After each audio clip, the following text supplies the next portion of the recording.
friends. Welcome to Behind the Mask. I'm your host, Sarah Joy, your friendly neighborhood interrogator turned clone. I'm helping to get you to know who the person is behind the screen name on our awesome Discord channel in our Nightcast community. So tonight we're chatting with Andrew.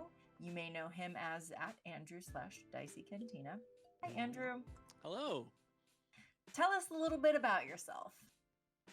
Ooh, all right. I am the host and GM of the Dicey Cantina podcast, an avid fan of The Other Place and Coruscant Nights, and I just like to hang out and have a good time. Well, sweet. That sounds awesome. I have some questions for you tonight that are going to kind of help us get to know that number one, you're not a clone. And number two, just get to know you better. We all chat all the time on the Discord channel, which is awesome. But I feel like we don't know the coolest parts of ourselves. So we're about to do that. Let's see. Yeah, everything's working right. Cool. We're live on the YouTubes. I'm so excited about this. Yay. And for everybody else, I'm in the live chat on the Discord channel on the feel free to drop like questions. I might shout you out and whatnot. That'll be super fun. So yeah, Dicey Cantina, pretty awesome. We have heard your voice many times. I would like to know a little bit more about you. How does the Muggle world perceive you? And if you're not a Harry Potter fan, Muggle world is like the non-cool nerds. The non-cool nerds? Right. I mean, all the nerds are cool. So anyone who's not a cool nerd is like plain people. Plain people. Those aren't my people. Those are not your people. Those are not my people. There's nothing plain about me. I don't know. Yeah. Talking about yourself's hard. It is. In my day-to-day life, I am a photographer and video producer. Nothing exciting, just corporate life for me of explaining how video cameras work. Outside of that, I'm a dad.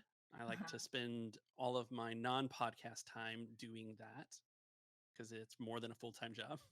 Oh my God, yeah. How many spawn do you have? I have two. I've got a 6 and a 4-year-old girl.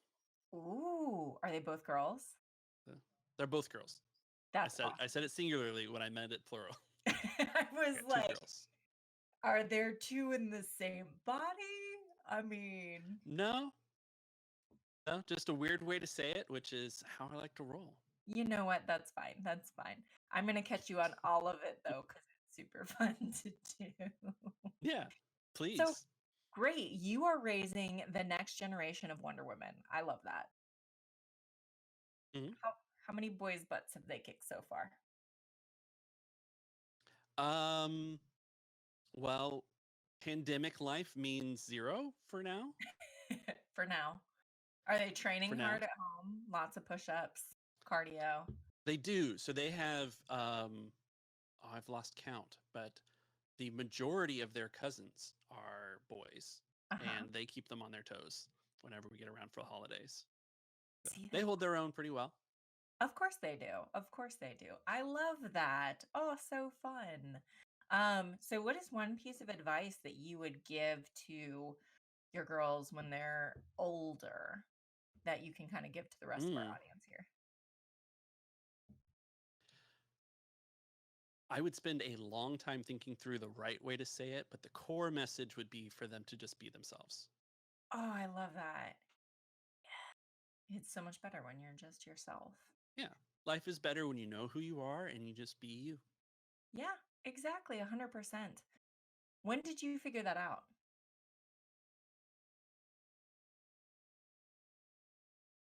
More or less always known that. I had some great parents who let me explore and do all the things I wanted to do while giving a steady guiding hand at the same time.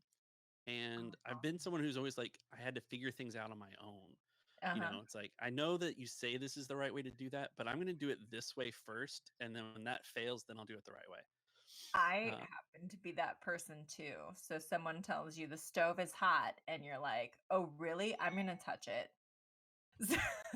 Because that's how you know it's hot, right? Right. Then you really know it's hot. So, what is one experience like that you can share with us where you Mm. touched a hot stove? Oh man.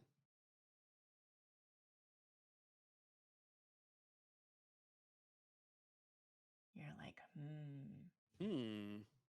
I know. I Oh, asked the okay. hard questions. I got Okay. one. I Yeah. got one. So Let's I hear have it. two. I'm the oldest of three. So I've got Okay. two siblings. And Uh-huh. when we were much younger, um, I liked to figure out how things worked. And Hmm. so there was one day when I guess it was the summer because I was like barely like first grade, second grade. But I remember this distinctly. I knew that because I had watched my dad do it. You can unscrew the door handle and replace broken door handles when they're not working. You can, yes. I And love we it. had a closet that locked automatically from the inside. You could only open it from the outside, from the room. If you go in the closet and you closed it, it would lock. So we were told not to go in that closet. Mhm. Well, I, what's the right way to say this? Forced my sister into the closet with me, having the screwdriver to save us all, not knowing that when a doorknob is locked and you unscrew it, it doesn't open again. So we spent, I think, 20 minutes in that closet thinking we were going to die. And I just wanted to be a hero for a few minutes. So it was 20 minutes, but it felt like 20 hours, right? Oh, yeah. Were your The parents heat from home? the incandescent bowl we thought was, cooking us alive. And so we turned that off. And then the closet was dark. And we didn't know how anyone was ever going to find us. Oh my God. So what happened when you were found? Did I open? Is anyone else hearing anything? No. I'm hearing you. Are you hearing me? I'm hearing you, and I'm also hearing what we talked about. So, do I have the? Oh, I apologize. I apparently had clicked the YouTube link, so Oh, I'm listening to myself talk. oh my goodness. Well, the Oh, YouTube's working. yeah, yeah, it's all working perfectly fine.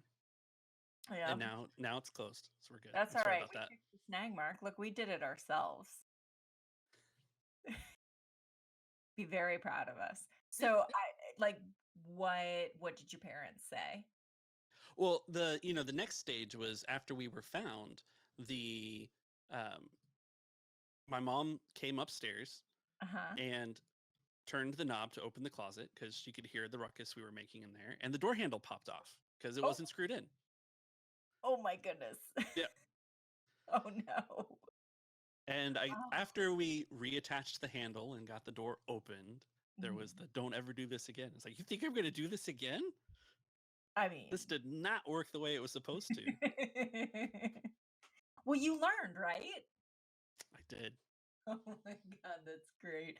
I like the superhero complex too. You just Yeah, wanted to be a hero for the moment. just And be a hero for a sometimes you second. facilitate that, right? Hmm. That's great. You don't create your own situations to be a hero. When are you going to happen? Oh my God, this leads into our next question as Oh no. well. Also, thanks for the other place plug there. I'm just Yep. sitting here with my brewery cup. That's all of my cups. That tells you how many craft breweries I go to. Do you game? Yes. Okay. What was your first game? Speaking of being a superhero, what was your first game? Oh, so should we clarify? I Sure. played video games the vast majority of my life. Okay. Tabletop games came in much later. Okay. Um, so I remember from a early age getting the original Nintendo Mhm. and playing Super Mario Brothers and Duck Hunt. Oh, Duck Hunt's the best. It was. Did you go up against the TV and like press the little gun against the TV so that you could shoot all the ducks, right? Yes. And was infuriated whenever that didn't work Right. Right? And it just doesn't. because it should have always I worked. know, I know. Yeah. Nothing about like IR or anything. That's awesome. So what was your first tabletop game? My first experience with tabletop was 3 decades later, Mhm. I had I had a buddy who had written his own campaign, a D&D campaign for 3.5, Mhm. and had his friends kind of back out at him on the last second, but he had set up this creative way of um, kind of being a play by post, but you played by email and roll 20. So you put in all your actions and you did your rolls, and then he would come in later and adjudicate because it kept everything that you did. And so that was my first role playing experience. And it was kind of funny because it was he had assumed that I had played before. And so as I start asking all the questions of like, how do you build a character? What do we do here? What's next? I don't understand what we're doing. It kind of came out. He's like, "Don't have you played role playing games before?" I was like, "Well, with a joystick and a controller," but I had no What? idea all these different I don't know. mechanics. But I quickly learned some what are they called, macros Mhm. on Roll20, and then it was kind of like a joystick and keyboard kind of situation because I could just click on what I was doing. Ooh, yes. I have the character sheet now in Roll20 and use that. I cannot write my own macros. I let everybody else do that for me. So that's awesome. Yeah. Which so you've been on Roll20 for a while, I would assume then. Mm-hmm. This would have been 8 years Uh-huh. ago, somewhere right in that time frame. Interesting. So what led you to the Star Wars universe of role-playing games? So as that original D&D campaign was Mhm.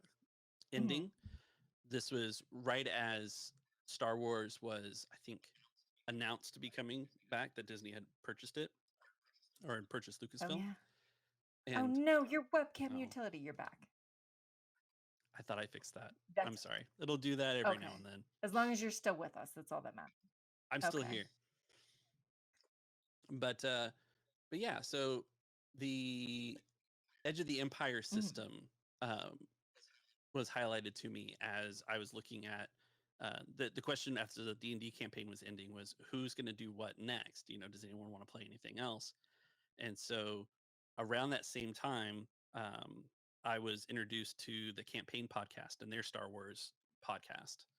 And I was like, okay, this narrative dice system fits things that I like more about Mm. games and role playing and all of that. So I'll give it a try. And I adapted the play by post method that my friend had set up to work with the um, with really crazy different ways of the Star Wars dice, the FFG system, because this was early Roll20 days of they didn't have much of a conversion Mhm. at that time. Now it's all seamless, but before then it was like figuring it all out. Mhm. But I dove right into Star Wars pretty much right after that. Nice. So you had mentioned that the narrative dice system has something that you like to kind of it's how you role play. Tell me about how you Mm. role play. How you Well, game. yeah. I think at the core, what I'm after is I failed to describe myself at this at the beginning, but I often describe myself as the failed Hollywood Uh-huh. director. I studied film in college and had wanted to make a go of the film industry just to tell more exciting stories. And Star Wars was kind of always a staple in my life. And so I kind of wanted to tell Star Wars stories. And so, as looking into those narrative dice system, the thing that came out to me was that at the core of what I loved about movies and what I loved about role playing was character stories, character driven Mhm. stories. You have that opportunity to have things not go your way by failing your dice roll, but you have that it's still advantageous for your character. And you also have the reverse is true. You succeed, but you get those threat, and then suddenly it's not what you wanted. And those two mechanisms are the core of what I love about the narrative dice system for Fantasy Flight Games so much, is because those help define a character. Those moments when you have things not go as you expected, even though they went exactly as you expected. It's not just a pass or fail. It's you have to tell more of a story because you have to interact with the other components of the dice. Mhm. So, how do you think this is not on my list, but I feel like this is a good moment to ask this. How do you think gaming has affected your everyday life? Oh, um, I think it's given a lot of shape to the that idea of character based stories. I'm someone who has a million half or less than half finished projects. Uh-huh. There's books, but I'm not really a writer. There's movies, but I'm not a millionaire film company. There's all these different things I want to do, and at the core of them, I'm always thinking about the characters in those stories. That's my daydream, my go as we my go to whenever there's downtime, and I think that the role playing aspect and the podcasting aspect is that I'm now thinking it gives some direction to the things I'm thinking about. I'm now thinking constantly about the characters who have been on the show and what characters have been created that haven't been seen yet and things along those lines. Oh, fun. It like gives you a whole other, you know, world dimension. Yeah, It's like I get creating. my own universe to live in my head, Yes. and half those stories come out and can be fun to listen to. I love that. I love that so much. All right. So, what's been your favorite gaming moment? Ooh, um,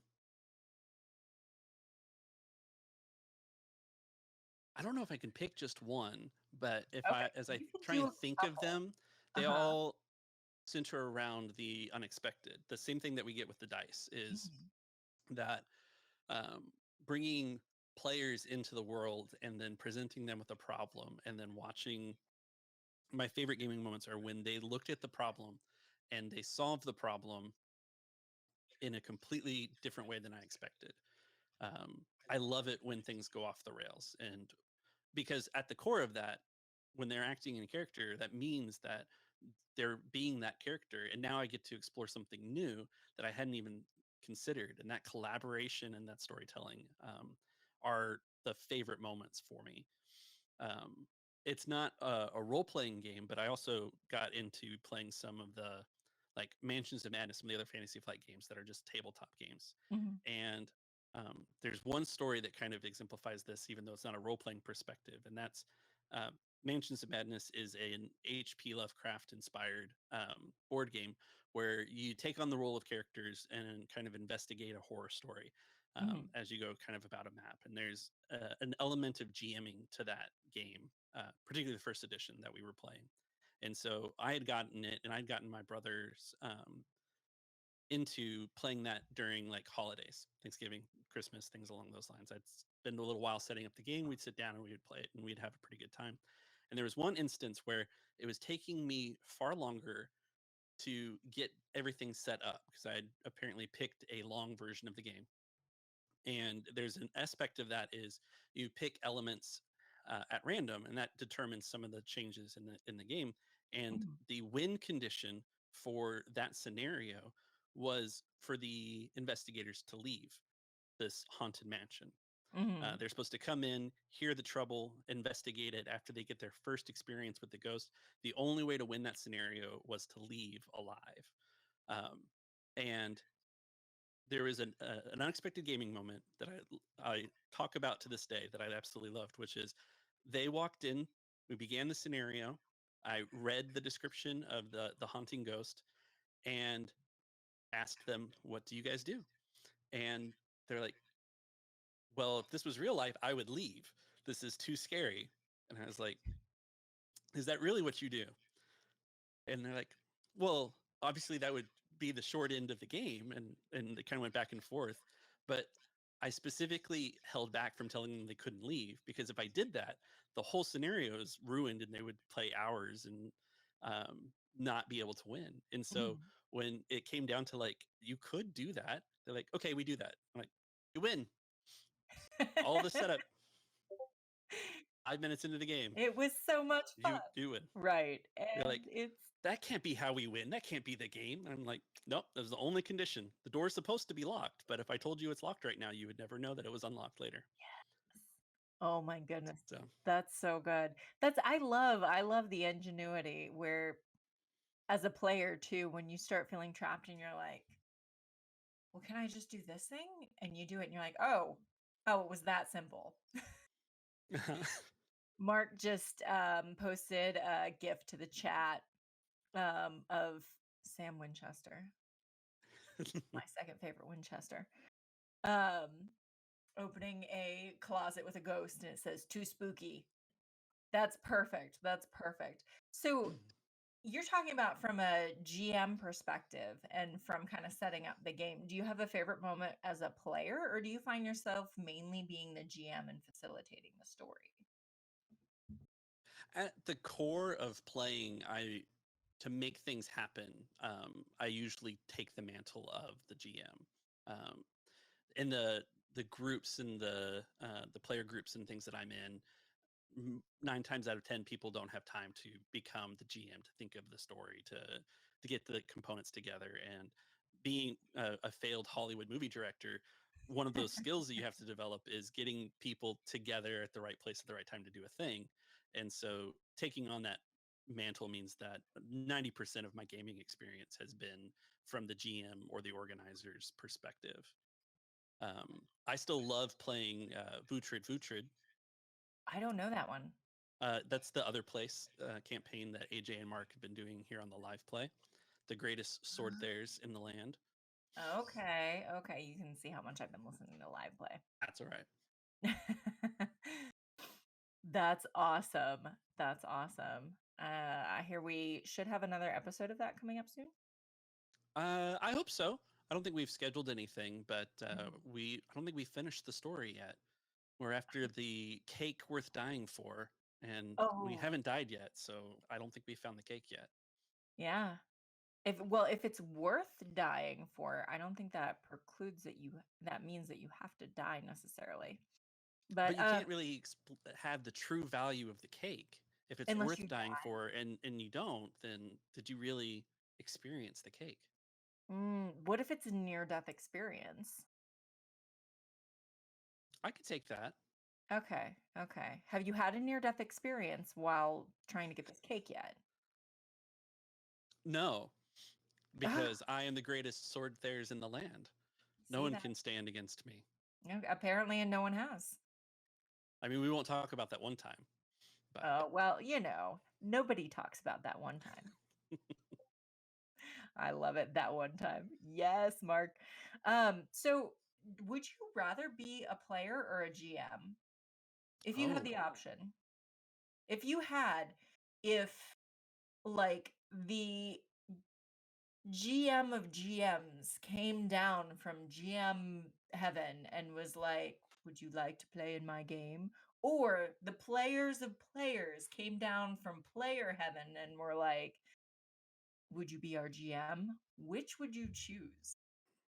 do I have to only pick one? Because I feel that I have the players of players come down from player heaven with all of the guests that I have on Oh, Dicey Cantina. Our group in the Podcasters Alliance is great. Like playing with a bunch of podcasters helps create that show and is um, just an immense amount of fun. I've been listening to the later episodes. It is super fun. But if I only had to pick one, I do like playing because I like being a character, but Mhm. It's not I one don't think I could pick. forever. It's just one Okay. for right now. Well, if I looked at my schedule and did the responsible adult thing, then I need to play more than I need to GM right now. Oh, see, But there you go. Uh-huh. that's the practical side of me. So what does the non-practical side of you want? To win the lottery and just make podcasts every day. Okay, well, I mean, Yeah, that's fair. yeah. I have plenty of plans for that, both GM and player. It's perfect. Just There you go. dedicate all my time to playing and playing for podcasts. That sounds wonderful. Let's do it. Maybe we just rob a bank. We're not going to rob a bank. We're not gonna rob a bank. Got it. Exactly. Uh, Audible wink. I know, audible wink. I like that. I like that. All right. So, what is one thing about you that you wish people knew? Oh, Mhm.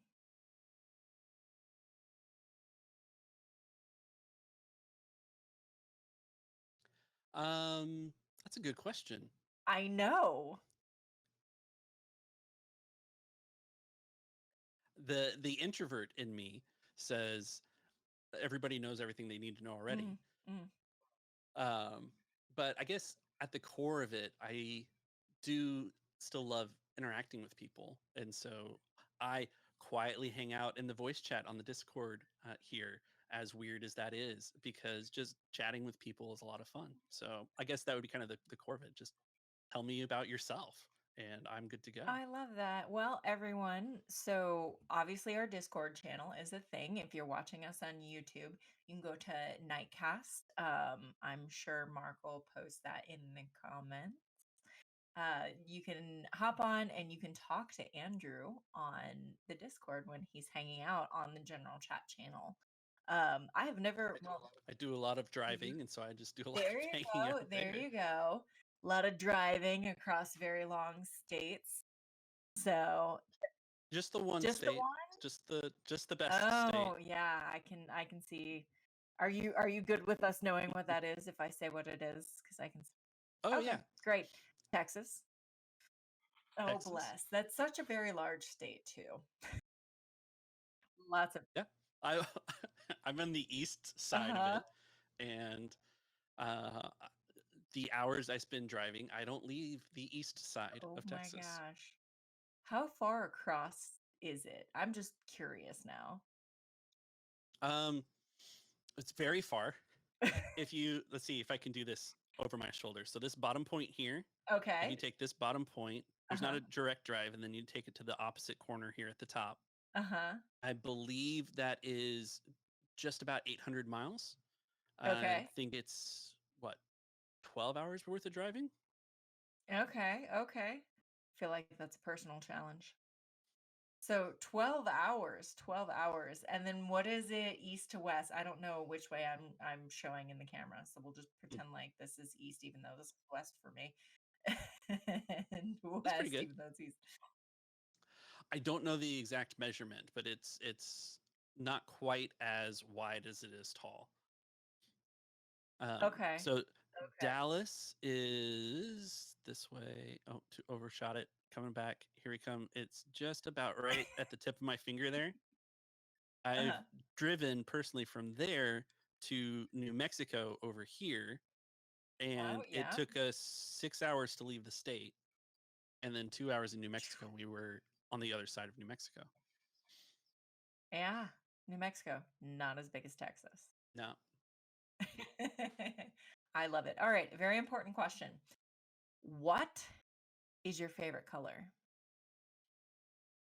it is normally green. Oh, normally. Yeah. Tell me I tell grew me up about saying normally. blue, and when I was really into Raphael from the Ninja Turtles, it was red for a while. Um, but I've always had a thing for green. Um, I spent my summers heading up to the Pacific Northwest, up in Oregon, to see Mm. family and cousins and all of that. And the green of the evergreens up there and the ferns and all of that are the color I most associate with the things that I wish were in my life more often. Texas is not as green. I mean, it's pretty green here on the east side, but it's not as green. And so, yeah, at the core of it, those plants, those things, I really enjoyed. So, I love that so much. Oh, green is the color of happiness. yes, has nothing to do That's with money though. awesome. It's all about trees. Well, trees are money, but if you could have 99 years that you knew would be very healthy or $1 million, which would you have? Ooh, Hmm. I probably would take the money. Okay. Honestly, I mean, another 99 years of a healthy life is good, but in the sappy way, I like making use of the time I have here, and I would make a bigger difference, I think, with $1 million than I would with another 99 years. Just a guess, Oh, though. I'd okay. be happy with either Interesting. one. Right, right. Well, either one, then you knew you were getting it. So Right. little more sure of what's going on in life. Well, fun. Let's see. Hmm. Let's go back to gaming. So Star Wars. Hmm. Were Nightcast started off as Coruscant Nights in all of this. What got you into Star Wars? Ooh, I I couldn't necessarily say because I Mm-hmm. am familiar with Star Wars from as long as I can remember. Um, Mm-hmm. my family had Star Wars on VHS, and so as far back as I can remember, sticking it in and watching it on a daily basis for a good long time. I think the thing Mm-hmm. that solidified Star Wars for me was um,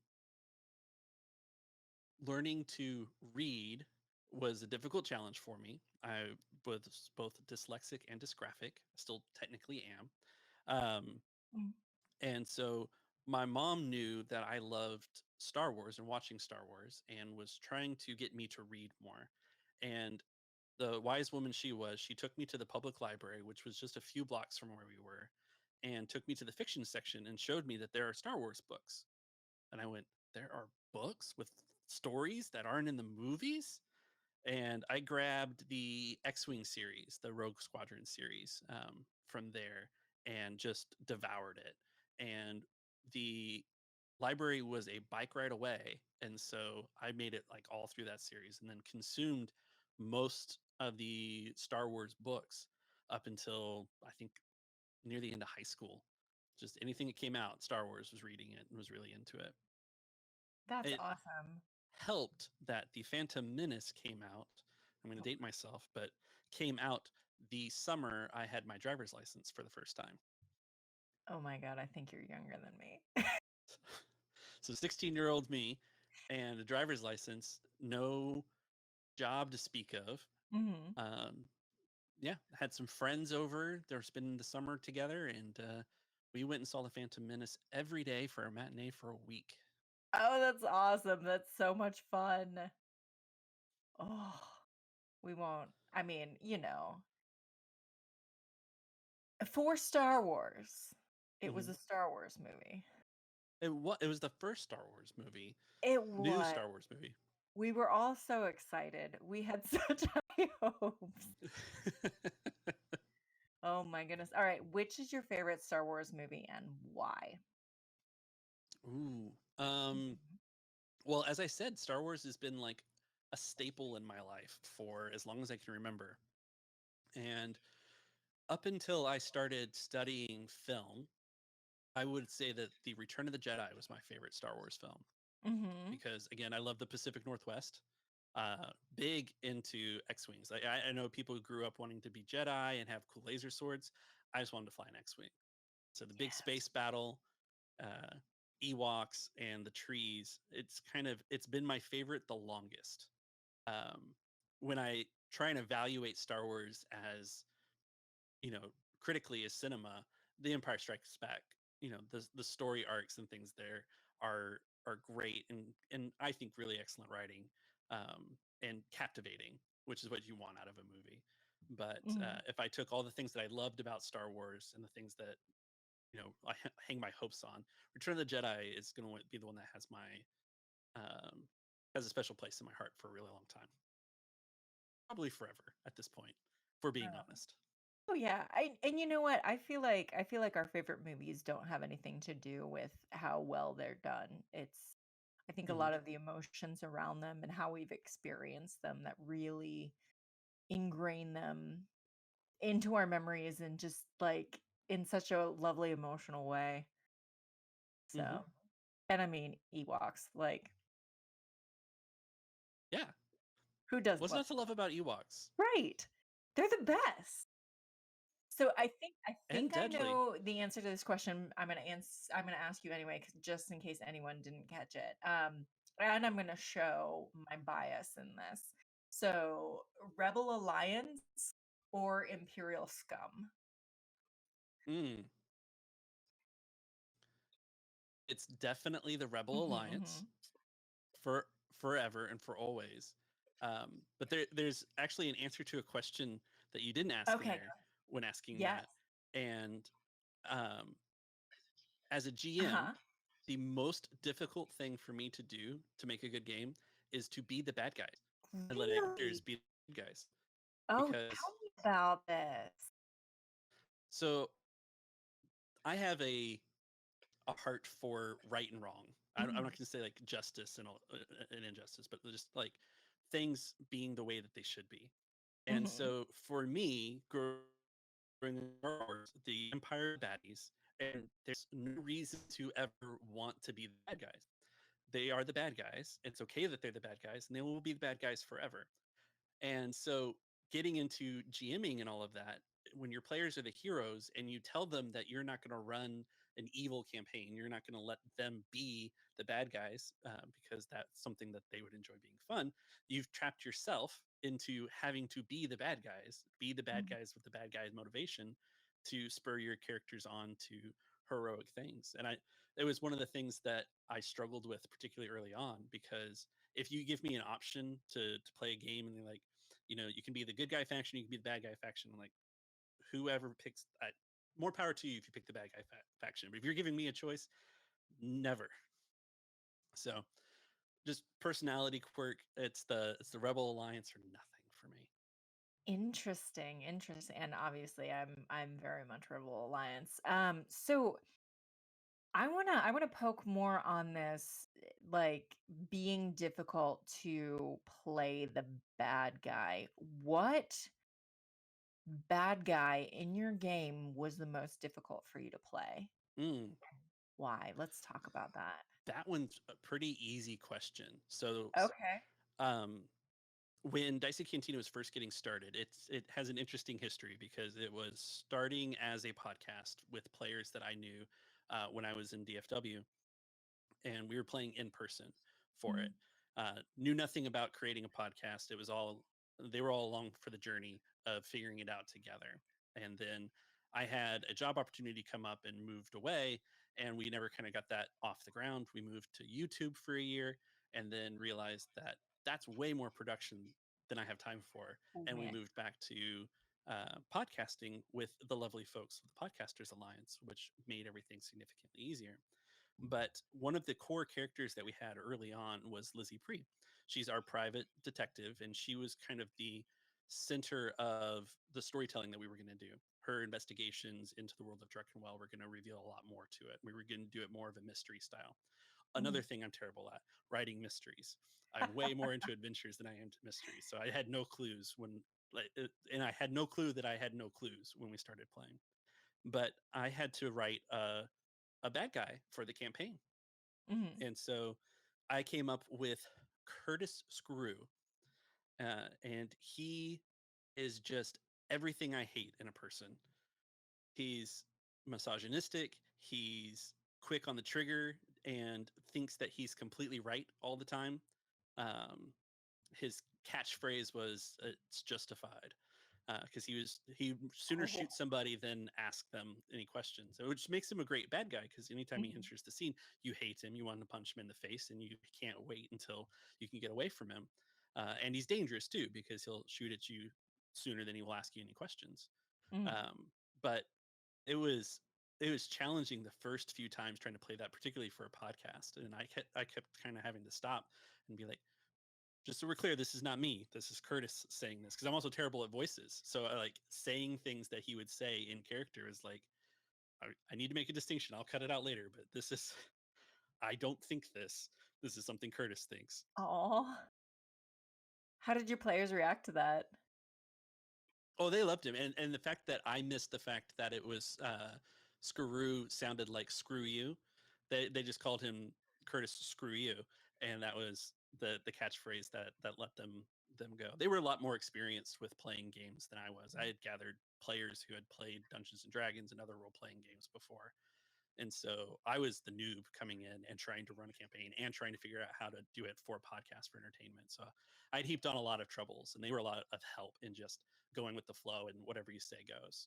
Oh, that's awesome. That is one of my favorite things about gaming is the deep relationships that you can create with people that you wouldn't necessarily have had before.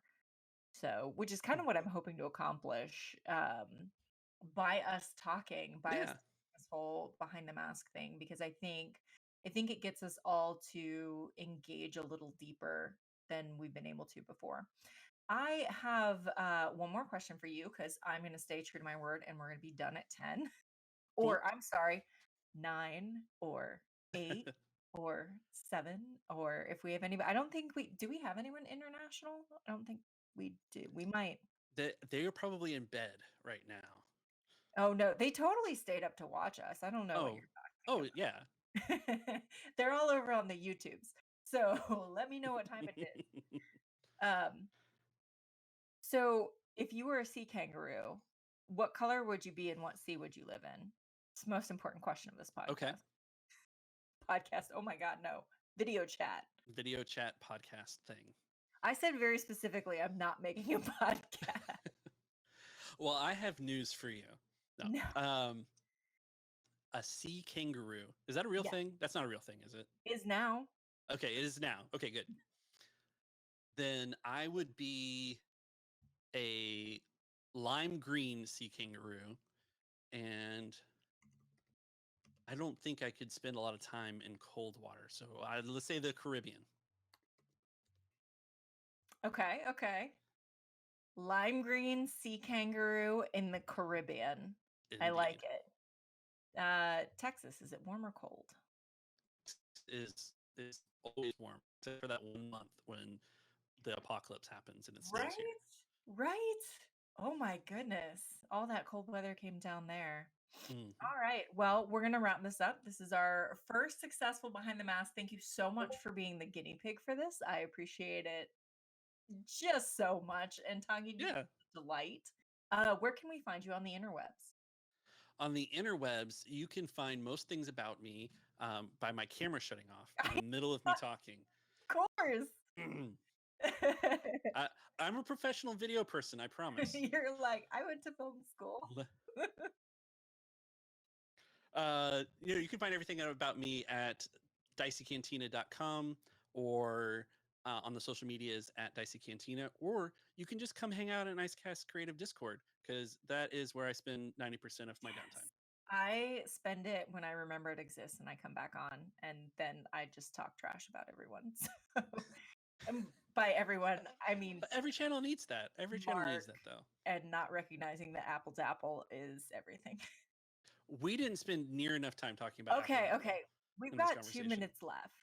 So, what are your theories on Apple to Apple? And for those of you who don't know, listen to the other place. I'm just saying, season 1. Yeah. My thoughts are you need to listen to the other place and make all the connections about how everything centers around It really Apple to Apple. does. It really does. I feel like, and this is all my campaigns running together because maybe I do this every campaign, but I feel like Marta had a moment where she just couldn't leave Apple to Apple. And like, Oh, no, that's 100% true. okay, I do remember that. And I good. was rooting for Marta there. There you go. There you go. So, which is your favorite other place character? Oh, and now I get to play favorites? Hmm. Well, I guess it would be Marta because that's the only right answer for right now. No, it's Ima. I'm a dino. That's the right. I forgot about that. I'm sorry. That is a wonderful character. Oh my god. Oh my god. So, uh oh god, I want to ask you, what's your favorite character that you've ever played? I'm just going to get one more question in Oh, because I'm really um, enjoying talking to we you. touched base on that. That was the Vutrid, the That's greatest sword there's right. in the land. That's your favorite character you've ever played? I think so because so what we did when we started the campaign was we talked about what we wanted our characters to be like, and Mhm.